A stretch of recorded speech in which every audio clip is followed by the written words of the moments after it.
Share करूँगी एक बहुत ही tasty creamy cheesy white sauce mac and cheese pockets जो बाहर से एकदम क्रिस्पी रहेंगी और अंदर से एकदम क्रीमी और चीज़ी बहुत ही ज़्यादा टेस्टी बनती हैं। तो अगर आपको भी मेरी तरह वाइट सॉस पास्ता बहुत पसंद है ना, तो ये वाली रेसिपी को आप ज़रूर ट्राई करिएगा, ये आपको बहुत ही ज़्यादा पसंद आएंगी। तो इसे बनाने के लिए ना सबसे पहले हम अपने पास्ता को बॉईल कर लेंगे। तो उसके लिए थोड़ा सा पानी मैंने पहले ही गर्म होने के लिए रख दिया था, और जब पानी थोड़ा गर्म हो जाए तो उसमें डालिए 1 छोटा चम्मच नमक, और इस पानी को अब हम उबलने देंगे। तो जब पानी इस तरह से उबलना शुरू हो जाएगा ना, तब हम इसमें डाल देंगे पास्ता। तो मैंने यहाँ पर ये 1 कप मैक्रोनी पास्ता लिया है और वज़न में ये तकरीबन 100 ग्राम है।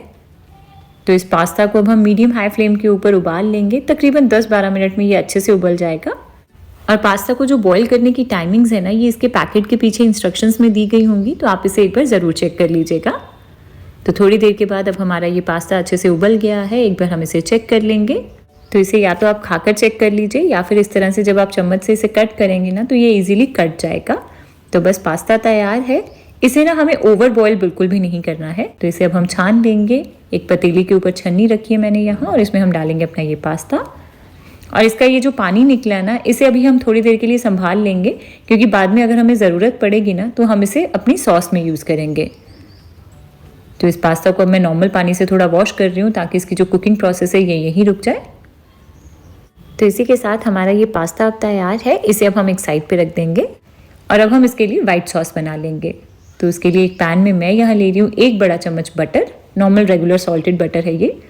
तो इसे थोड़ा गर्म करेंगे और फ्लेम को बिल्कुल लो रखेंगे, और इसमें मैं डाल रही हूँ 1 बड़ा चम्मच मैदा। और इसे ना अब हम लो फ्लेम के ऊपर इस बटर में थोड़ा भून लेंगे। इसे हमें बहुत ज़्यादा ब्राउन नहीं करना, बस तब तक ही पकाएंगे जब तक कि ये जो मैदा है ना, इसका कच्चापन ना निकल जाए। बस 2 से 3 मिनट में ये अच्छे से पक जाएगा। तो बस 2 मिनट तक ही पकाया मैंने इसे, और हमारा ये मैदा अच्छे से पक गया है। भुनी भुनी सी खुशबू आ रही है इसमें से। तो अब हम इसमें डाल देंगे 1 कप दूध, और इस दूध को हमें थोड़ा थोड़ा करके इसमें डालते जाना है, और इसे साथ के साथ मिक्स करते जाइए, ताकि इसमें कोई भी लम्स ना बने। और ये नॉर्मल रूम टेम्परेचर के ऊपर है दूध। तो इसे सारा दूध डाल के मैं इसे एक बार अच्छे से मिक्स कर रही हूँ। और अगर आपको लगे कि इसमें लम्स बन रहे हैं, यानी कि गुठलियाँ पड़ रही हैं, तो आप विस्क यूज़ कर सकते हैं इसे मिक्स करने के लिए। सारे लम्स बड़ी आसानी से निकल जाएंगे। तो इसे अच्छे से मिक्स कर लिया मैंने, और अब हम इसे ना लो फ्लेम के ऊपर इसी तरह से चलाते हुए पका लेंगे, तब तक जब तक कि हमारी ये जो सॉस है ना, ये थोड़ी सी थिक ना हो जाए। बहुत ही जल्दी एकदम क्रीमी हो जाएगी ये। तो थोड़ी देर में आप देख रहे हैं कि सॉस कितने अच्छे से क्रीमी हो गई है। तो वाइट सॉस तैयार है। अब हम इसमें डालेंगे सीजनिंग। तो मैं इसमें डाल रही हूँ 3/4 छोटा चम्मच, या फिर टेस्ट के अकॉर्डिंग नमक। 1 छोटा चम्मच मैं यहाँ मिक्स हर्ब्स डाल रही हूँ, आप ऑरिगेनो भी डाल सकते हैं। 1 छोटा चम्मच रेड चिली फ्लेक्स। इसे मिक्स कर लेंगे। अच्छा, साथ ही में ना मैं इसमें 1/4 छोटा चम्मच काली मिर्च का पाउडर भी डाल रही हूँ। एक्चुअली मैं इसे पहले डालना भूल गई थी। तो बस इसे अच्छे से मिक्स कर लेंगे, और फिर हम इसमें डाल देंगे 1 चीज़ स्लाइस। नॉर्मल अमूल चीज़ स्लाइस है ये। इसकी जगह आप प्रोसेस चीज़ को कद्दूकस करके भी डाल सकते हैं। तो इसे मिक्स करेंगे तब तक जब तक कि चीज़ अच्छे से मेल्ट ना हो जाए। तो जब ये चीज़ अच्छे से मेल्ट हो जाए ना, तब इसमें डाल दीजिए ये बॉईल करके रखी हुई मैक्रोनी, और इसे अच्छे से मिक्स कर लेंगे। तो बस इसी के साथ हमारा ये वाइट सॉस मैक्रोनी पास्ता तो हो गया तैयार। तो है ना, बहुत ही आसान इसे बनाना। तो चलिए अब हम गैस को बंद कर देंगे, और इसे अब हम निकाल लेंगे एक बोल में। और जब ये थोड़ा सा ठंडा हो जाए ना, तब आप इसमें डालिए काफ़ी सारा मोज़रेला चीज़। तो मैंने तो यहाँ पर ये 3/4 कप मोज़रेला चीज़ भरकर डाल दिया इसमें। इसकी जो क्वांटिटी है ये आप अपने टेस्ट के अकॉर्डिंग कम या ज़्यादा भी कर सकते हैं। तो बस इसे पूरे अच्छे से मिक्स कर लेंगे। तो इसी के साथ हमारी ये स्टफिंग तो हो गई तैयार। अब हम चलेंगे अपने ब्रेड की तरफ। तो इसे बनाने के लिए ना मैंने यहाँ पर ये वाइट ब्रेड यूज़ की है। तो सबसे पहले हमें क्या करना है कि इसकी ये जो साइड्स है ना, इसे हम निकाल देंगे। तो इस तरह से चाकू से हटा देंगे इन साइड्स को। तो बस ये एक ब्रेड स्लाइस हो गई तैयार। इसी तरह से बाकी सारी स्लाइसेस को तैयार कर लेंगे। और इन साइड्स को ना आप फेंकिएगा नहीं, क्योंकि बाद में हम इस रेसिपी में थोड़े से ब्रेड क्रम्स भी चाहिए होंगे। तो इन साइड्स को आप डालिएगा ग्राइंडर जार में, और इसे ग्राइंड करके इसके ब्रेड क्रम्स बना लीजिएगा। तो मैंने ये थोड़ी सी स्लाइसेस को तैयार कर लिया है। अब हम एक बेलन लेंगे, और इन ब्रेड स्लाइसेस को ना हमें पतला पतला बेल लेना है। अच्छा, इसे बनाने के लिए ना आप ताज़ी ब्रेड लीजिएगा, उसको आपको बेलना बहुत आसान रहेगा, और वो टूटेगी नहीं बेलते हुए। तो इस तरह से ये एक स्लाइस को एकदम पतला बेल लिया मैंने इसे रखेंगे एक प्लेट में, और इसी तरह से बाकी की सारी स्लाइसेस को पतला बेल कर तैयार कर लेंगे। और इसके बाद ना अब हम एक थिक सा पेस्ट बनाएंगे। तो उसके लिए एक बोल में मैं यहाँ डाल रही हूँ 1 बड़ा चम्मच मैदा, साथ में डालिए 2 बड़े चम्मच पानी। इसे अच्छे से मिक्स कर लीजिए। ये जो पेस्ट है ना, ये हमारे ब्रेड के कॉर्नर्स को सील करने में यानी कि चिपकाने में हेल्प करेगा। तो बस ये पेस्ट भी हो गया तैयार। तो इसके बाद अब हम क्या करेंगे कि एक ब्रेड की स्लाइस लेंगे जिसे हमने पहले बेल कर रखा था और इसके सेंटर में रखेंगे अपनी ये स्टफिंग। तो 1 से 1.5 चम्मच रखेंगे ये स्टफिंग का। और फिर ये जो पेस्ट हमने बनाया है ना, इसे हम अपनी ब्रेड की सारी साइड्स पर इस तरह से लगा देंगे। तो चाहे हाथ से या फिर ब्रश से इसे लगा दीजिए इसकी साइड्स पर। और फिर इस ब्रेड की साइड को एक तरफ से उठाएंगे और दूसरी तरफ लाकर इस तरह से आपस में सील कर देंगे। सारे कॉर्नर्स को आपस में अच्छे से चिपका देंगे। कहीं पे भी आपको लगे कि ये खुल रहा है तो थोड़ा सा ये स्लरी यानी कि पेस्ट और लगा दीजिए इसमें और इसे पूरे अच्छे से सील कर दीजिए। ध्यान रखिए कि इसे पूरे अच्छे से सील करना है हमें, ताकि ये तलने के टाइम पे खुले नहीं। तो बस हमारी ये एक पॉकेट तैयार हो गई है। इसी तरह से हम अपनी बाकी के सारे ब्रेड पॉकेट्स को बना लेंगे। और इतने से मिक्सचर में ना मैंने आज यहाँ पर ये तकरीबन 22 से 23 ब्रेड पॉकेट्स बनाई हैं। तो ये थोड़ी सी ब्रेड पॉकेट्स तैयार कर लिए मैंने यहाँ, और अब हम इन्हें कोट करेंगे। तो उसके लिए हम एक स्लरी बनाएंगे।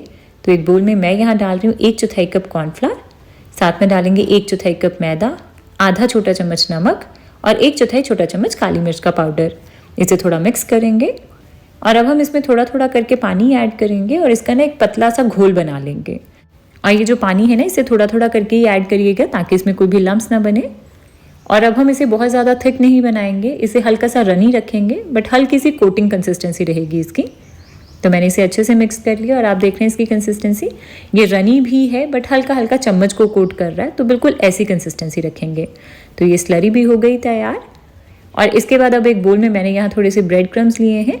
इसके लिए जो ब्रेड की साइड्स निकली थी ना, और साथ में थोड़े से और ब्रेड पीसेस को डाल के मैंने उसे ग्राइंडर में डाल के क्रम्स बना लिए हैं। तो चलिए इन ब्रेड पॉकेट्स को अब हम कोट कर लेंगे इन दोनों चीज़ों के साथ। तो सबसे पहले एक ब्रेड पॉकेट लेंगे, इसे कोट करेंगे इस कॉर्नफ्लावर और मैदे की स्लरी में, और फिर इसे डाल देंगे ब्रेड क्रम्स वाले बोल में, और दूसरे हाथ के साथ इसे ब्रेड क्रम्स के साथ इस तरह से कोट कर देंगे। ध्यान रखिए कि गीला हाथ ब्रेड क्रम्स में ना लगाइएगा, नहीं तो ब्रेड क्रम्स गीले हो जाएंगे और फिर वो बिल्कुल ख़राब हो जाएंगे। तो इस तरह से इसे कोट करके रखते जाएंगे प्लेट में, और इसी तरह से बाकी के सारे ब्रेड पॉकेट्स को कोट कर लेंगे। अच्छा, वैसे तो इन ब्रेड्स को आप डायरेक्टली भी तल सकते थे बिना कोटिंग के, बट उससे ना ये तेल बहुत ज़्यादा अब्जॉर्ब कर लेंगे और वो अच्छे नहीं लगते हैं खाने में। तो इसलिए आप इस तरह से इन दोनों चीज़ों के साथ कोट करके फिर इसे फ्राई करिए, इससे ये क्रिस्पी भी ज़्यादा बनेंगे। तो मैंने ये थोड़ी सी ब्रेड पॉकेट्स को कोट कर लिया है, और इस तरह से कोट करने के बाद ना आप इसे किसी भी जिपलॉक बैग में डाल के फ्रीज़र में स्टोर करके भी रख सकते हैं। 10-15 दिन तक ये बिल्कुल भी ख़राब नहीं होंगे। तो जब भी आपको दोबारा इसे खाने का मन करे, आप इसे निकालिए कुछ देर पहले, किचन काउंटर पर रखिए और फिर इसे थोड़ी देर के बाद फ्राई कर लीजिए। अगर थोड़ा हेल्दी रखना चाहते हैं तो एयर फ्रायर में भी फ्राई कर सकते हैं। तो चलिए अब हम इन तैयार ब्रेड पॉकेट्स को फ्राई करेंगे। तो इसके लिए ना तेल को मैंने पहले से ही गर्म होने के लिए रख दिया था, और तेल हमारा अच्छे से गर्म है। एक ब्रेड का टुकड़ा डालकर चेक कर रही हूँ मैं। तो आप देख रहे हैं कि इसमें अच्छे से बबल्स बन रहे हैं और काफ़ी अच्छे से सिक रहा है ये। तो तेल हमारा पूरे अच्छे से गर्म है।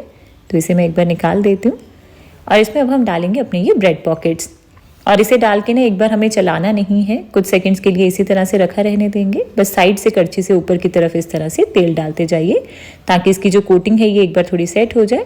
और फिर कुछ सेकंड तक इसे इसी तरह से पकाने के बाद अब हम इसे केयरफुली पलट लेंगे, और इसी तरह से अलटते पलटते हुए इसे मीडियम हाई फ्लेम के ऊपर तल लेना है हमें, तब तक जब तक कि ये पूरे अच्छे से क्रिस्पी और गोल्डन ब्राउन ना हो जाए। ध्यान रखिए कि बहुत ज़्यादा देर तक ना तलिएगा और बहुत लो फ्लेम के ऊपर ना तलिएगा, नहीं तो जो अंदर का चीज़ है ना वो मेल्ट होकर बाहर निकलना शुरू हो जाएगा। तो थोड़ी देर में आप देख रहे हैं कि काफ़ी अच्छे से क्रिस्पी हो गए और एकदम कितना अच्छा गोल्डन ब्राउन कलर आ गया इसके ऊपर।